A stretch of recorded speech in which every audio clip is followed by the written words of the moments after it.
तो दोस्तों कैसे हो।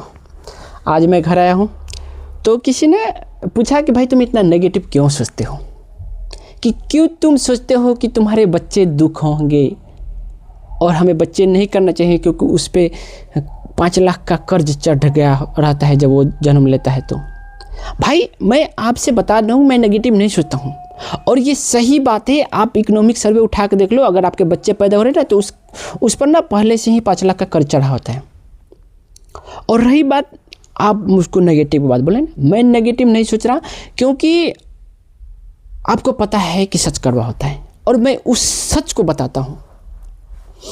नहीं तो आप जब मेरे साथ बिताएंगे ना भाई, मेरे साथ जो भी दोस्त बिताते हैं ना बहुत हैप्पी रहते हैं। मैं हर साल भर में 2 बार स्पोर्ट में जाता हूँ खेलने, स्पोर्ट में जाता हूँ। मैं एथलीट हूँ, एक ऑफिस से होता है एथलीट का, तो मैं हमेशा साल भर में 2 बार एथलीट में जाता हूँ। और मेरे साथ जो भी खिलाड़ी टाइम बिताते हैं ना वो बोलते हैं भाई मज़ा आ गया आपके साथ रहने का, क्योंकि मैं भाई नेगेटिव नहीं सोचता।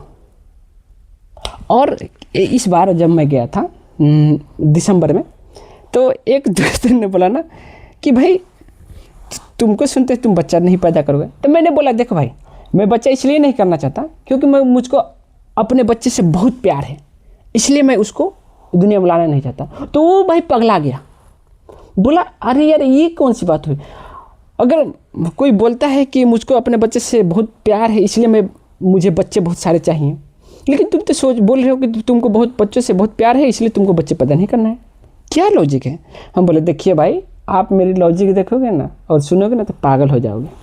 तो उन्होंने कहा भाई लग गया, आपको समझने में लग रहा है कि नहीं समझ पाएंगे। तो उन्होंने उस दिन से मतलब 5 दिन रहा वहाँ पे, उन्होंने मुझको बहुत मतलब उसी दिन पहचान हुआ और हमेशा के लिए पहचान, बोला कि भाई तुम हमेशा के लिए याद रहोगे। तो ऐसा है, देखो भाई एक चीज़ है, अगर आपके बच्चे पैदा होंगे तो उनको जीने के लिए क्या चाहिए, रोटी कपड़ा मकान, ये तो है, साथ में पानी ऑक्सीजन, ये तो चाहिए ना। अब बताओ भाई, इंडिया की पहली बात आप न्यूज़ उठा कर देख लीजिए, भारत की हवा बहुत गंदी है, मतलब हम जो सांस ले रहे हैं ना वो शुद्ध हवा नहीं है। आप अगर जंगल के आसपास है, जैसे मेरे बगल में जंगल है, मेरे अभी जाऊँ ना तो 1 किलोमीटर में जंगल है। वो पहले तो मेरे घर के मतलब कितना बताए 200 मीटर में जंगल था, 200 मीटर नहीं बोल सकते, 500 मीटर में बोल सकते हैं, क्योंकि पहले आपको पता है कि गांव में टॉयलेट नहीं होता था, तो हम लोग ना जंगल में ही जाते थे करने टॉयलेट। और उस टाइम अभी हम जाएंगे ना वहाँ पे तो पूरा गांव बस गया, उधर लोगों ने जंगल काट के गांव बसा लिया। तो ये हाल है भाई। तो अगर मैं सोचूं कि देखो जब मैं 2008 की बात कर रहा हूँ, 2007 की बात कर रहा हूँ, तो वो था, और अभी 17 साल 15 साल मतलब जंगल हमको लग रहा है कि 2012 तक था, और 2012 के बाद में उन्होंने काटना शुरू कर दिया। और अभी देखो 10 साल में इतना चेंज आ गया, जंगल नहीं रहा। तो भाई अब के 10 साल बाद देखो, 10-15 साल बाद देखो, 2040 तक देखो, 2040 में आपको बताते हैं जो अभी सरकार है ना वो सरकार नहीं रहेगी। मैं लिख के देता हूँ, वो सरकार नहीं रहेगी। नरेंद्र मोदी ये सब बहुत सारे चेंज हो गए, लेकिन ये जितने भी नेता हैं ना इस टाइम के, वो सारे देश छोड़ के चले गए होंगे, क्योंकि इन्होंने लूट मचा रखी है, ये देश छोड़ के चले गए होंगे। दूसरी बात, जो अरावली है अभी ना जो कट रहा है वो नहीं रहेगा। तो जो गर्मी होगी ना, अगर आप दिल्ली के आसपास है, राजस्थान में ना, तो आपकी हालत बद से बदतर होने वाली है, ठीक। अगर और देखो हम बिहार में हैं, हम बिहार से बोलें, बिहार यूपी और उसके बगल में जितने भी सटे हुए हैं, जो गर्मी आती थी तो अरावली बहुत सारे रोकती थी। जो आपको देखते होंगे कि अप्रैल मई में लू चलती है हमारे यहाँ, तो जब लू चलती है तो बहुत गर्म लगता है, और वो गर्मी बहुत गर्म हवा होती है, जिसको लग जाए तो भाई एकदम क्या बोलें उसका। आप एक बार अगर आप हैं बिहार यूपी से तो आपको पता होगा। तो जब अरावली थी तो वो थोड़ा रोकती थी उसको, लेकिन जब उसको कोई रोकने वाला नहीं हो ना, वो डायरेक्ट आएगा। तो राजस्थान को तो वो तो उसके तो बातें ही हटाओ, दिल्ली की तो बातें हटाओ, फिर यूपी और बिहार में है ना भाई, वो तो भाई पूरी वाट लगा के जाएगा। तो ये होने वाला है। तो आप समझिए कि जब और हम लोग 2040 तो जिंदा रहेंगे ही भाई, तो वो तो दुख देखना ही है, पर आपके बच्चे भी ना, तो आपको बच्चों को भी वो दुख दिखेगा। तो जब आप एक बाप हैं और आप अपने बच्चों से बहुत प्यार करते हैं, जब आपके सामने बच्चों को इतना दुख होगा तो बताओ आपका दिल रोएगा कि नहीं। और इसलिए मैं कहता हूँ कि इस मोहमाया पे मत फंसो, क्योंकि अगर आप कल एक बार मोहमाया में फंस गए ना बच्चे पैदा करके, भाई फिर उस मोहमाया से निकलना बहुत कठिन है। और रही बात दूसरी, देखिए हम बोलते हैं ना कि आप जितना जंजाल पालोगे ना, आप उतने उस चीज़ में फंसते जाओगे। ठीक है, अगर समझिए कि आप एक इंसान हैं, आप किसानी कर रहे हैं, किसानी तो कर रहे हैं, साथ में दुकान भी कर रहे हैं, फिर बकरी भी रख रहे हैं, मुर्गी भी क्या सब पालन कर रहे हैं, बहुत सारे कर रहे हैं, तो आप ना कभी खुश नहीं रहेगा, क्योंकि आपको टेंशन रहेगा कि ये करूँ वो करूँ। उसी तरह मैं कर रहा हूँ कि अगर आपके बच्चे रहेंगे तो आप अपने लाइफ को, खुद की लाइफ बोल रहा हूँ भाई, खुद की लाइफ को टाइम नहीं दे पाएंगे, जो कि हमारे यहाँ कोई देता नहीं है अपनी लाइफ को टाइम। मैं पूछूं आप अपने आप को कितना टाइम देते हैं? ये मत बोलना कि मैं मूवी देखता हूँ, मोबाइल चलाता हूँ, वो लाइफ नहीं है भाई। शांति से बताइए, आंख बंद करके, आप दिन में 10 मिनट भी बैठते हैं? नहीं बैठते होंगे, किसी से न किसी से बात करते होंगे, केवल आप उस टाइम अपने आप को टाइम देते होंगे जब आप सो रहे होंगे। और सोना तो भाई सोने वो लाइफ नहीं, अपने आप को देना नहीं होता, वो तो आपकी मजबूरी होता है, क्योंकि आप सोओगे नहीं तो मर जाओगे। तो भाई मैं बोल रहा हूँ ना कि कभी आप ना एक बार इत्मीनान से सोचो, आंखें बंद करके सोचो, और हर दिन अपना अपने आप को 10 मिनट कर दो और फिर सोचो। मैं आपको 3 चीज़ बता रहा हूँ, 3 सिद्धांत बता रहा हूँ जीने का, फिलॉसफी के सबसे अच्छा 3, शून्यवाद, अस्तित्ववाद और ये जो बच्चे नहीं पैदा करते हैं, एंटानेटालिज्म। भाई ये तीनों अगर आप फिलॉसफी फॉलो करें ना भाई, आप ज़िंदगी में कभी दुख नहीं होगा। हाँ, मैं नहीं कहता हूँ कि आपको बीवी बच्चे मतलब बीवी नहीं करना चाहिए, क्योंकि देखिए भाई मैं शादी के खिलाफ नहीं हूँ। क्यों? क्योंकि शादी के खिलाफ इसलिए नहीं हूँ क्योंकि जिससे आप शादी करेंगे वो ऑलरेडी पैदा हो चुकी है। तो जब पैदा हो चुके तो उससे शादी करे ना करे वो तो दुख सहेगा ही, तो उससे शादी करने में कोई दिक्कत नहीं। लेकिन जब हमारे बच्चे नहीं हैं तो हम उसको जानबूझ के दुख में नहीं डालेंगे, ये मेरा सोच है। और मुझको अपने बच्चे से सच में बहुत प्यार है, और इसलिए मैं नहीं चाहता कि वो बच्चा, मेरा बच्चा उतना दुख देखे। और रही बात नेगेटिव की भाई, तो मैं नेगेटिव नहीं सोच रहा, मैं उस सच को देख रहा हूँ जो आप देख नहीं पा रहे। वैसे भी हमको लगता है हजारों में कोई एक होता है जो इस सच को देख पाता है। और रही बात, हमारे यहाँ बहुत सारे ढोंगी लोग हैं। आप देखते हैं हमारे यहाँ बहुत बाबाएं हैं, और बाबाओं के सामने भाई मत्था टेकते हैं। भाई एक चीज़ बताते हैं, जब तक आप अपनी ज़िंदगी को नहीं बदल पाइएगा ना, कोई माई का लाल नहीं बदल पाएगा उसको। क्योंकि और उसको बदलने के पहले सबसे आप अपने सोच को बदलो, फिर उस पर काम करो। और रही बात, पूजा करो लेकिन दिखावे का नहीं। देखिए मेरे पीछे भी बहुत सारे हैं, देख सकते हैं, मैंने बहुत सारे लगा रखे हैं फ़ोटो भगवान के।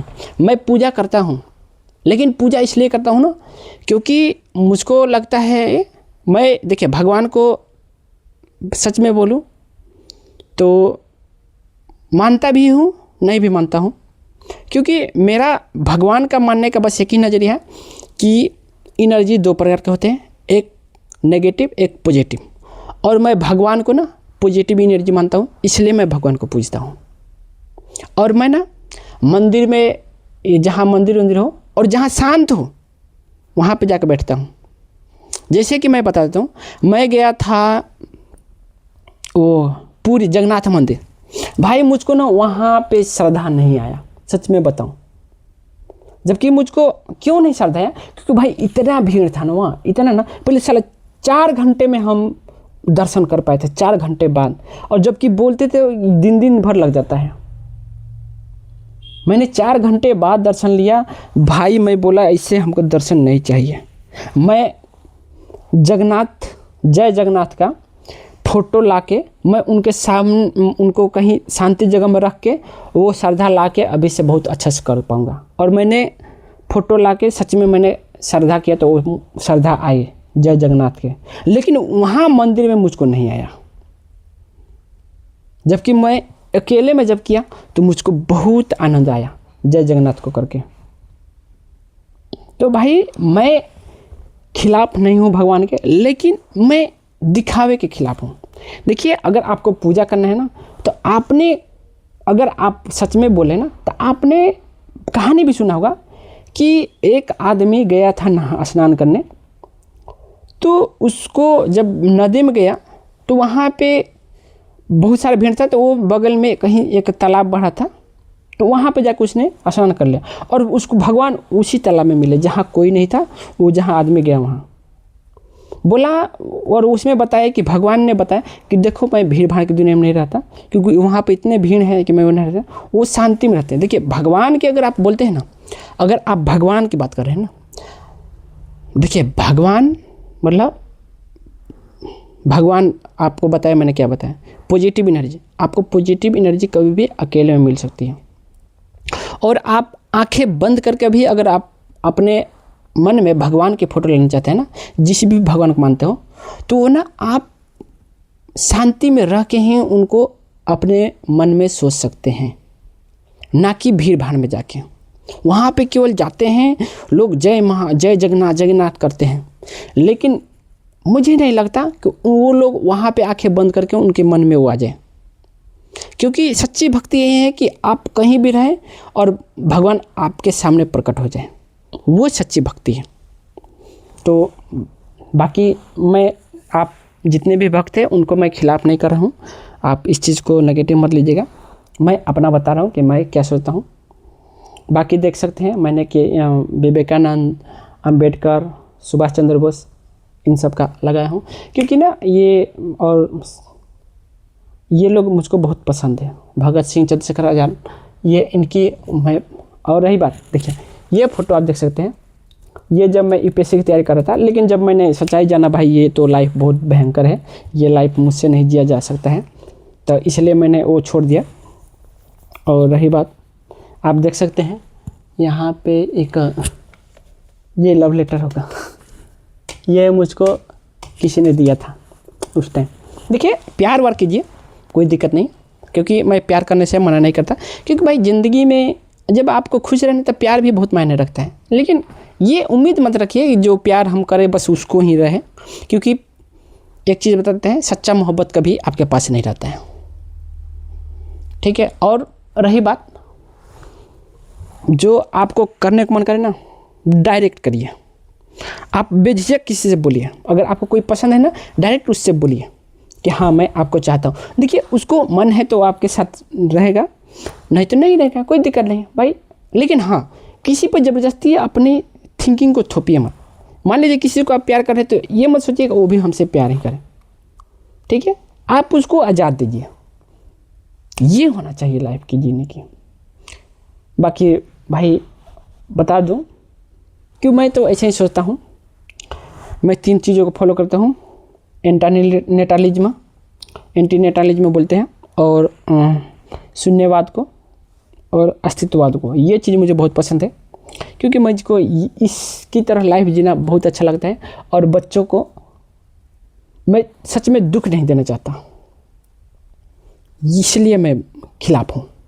तो आपसे भी रिक्वेस्ट है, आप एक चीज़ बार गहराई में सोचिए कि अभी हमारे समाज का, भारतीय समाज का ये हाल है, तो हमारे बच्चों के टाइम में कौन सा हाल होगा। और आप सच में दिल से खुश नहीं हैं तो क्या आपके बच्चे भी खुश रहेंगे? जबकि आप देख सकते हैं कि आपके आजकल के लड़के खुश रहने के लिए क्या करें, तो क्या वो चीज़ चाहिए? और एक चीज़ भी है, मैंने पिछले वीडियो में भी बोला कि जब एक 14 साल के लड़का में, आपको पता होगा कि जब उसने नेताओं से सवाल उठाया, सरकार से सवाल उठाया, तो उस पर FIR हो गया। मतलब आपका बच्चा अगर सही काम करेगा तो उस पर FIR हो जाएगा, और वही बकचोदी करेगा तो उसके लोग नाम लेंगे, वाह कितना अच्छा लड़का है, कितना खुश है, ये करेंगे। लोग उसका प्राइज़ देंगे, जैसे वो अरोड़ा को दिया, हरे राम करता रहता है। तो वो आपको अगर अच्छी लगती है तो भाई तुम जाओ, बेशक जाओ, कोई दिक्कत नहीं है। बल्कि अरोड़ा का हमको तो पसंद नहीं है, वो सब दिखावे वाला हमको लगता है, क्योंकि उससे जब पूछा गया तो बहुत सारा गलत ही उसने दिया। और देखिए, मैं सच पे विश्वास रखता हूँ और कड़वा सच, और मैं हर चीज़ को एनालाइज करता हूँ। अगर आप भी करते हैं तो जुड़े रहें। और देखिए, यहाँ पे ना वही आदमी जुड़ेगा जो जीवन को असली तरह सोचता है। असली तरीके से अगर आप जीना चाहते हैं और असली सोच रखते हैं ना, जो गहराई से, तो आप जुड़ेंगे। बाकी आप जाओ भाई, कोई दिक्कत नहीं। और हाँ, अगर आप मुझसे जुड़ना चाहते तो सब्सक्राइब करके जाएं, क्योंकि सब्सक्राइब नहीं करोगे तो फिर मेरी आने वाली वीडियो को कैसे पता चलेगा। तो signing off, Vishnu Kaji. Thank you जुड़े रहने के लिए।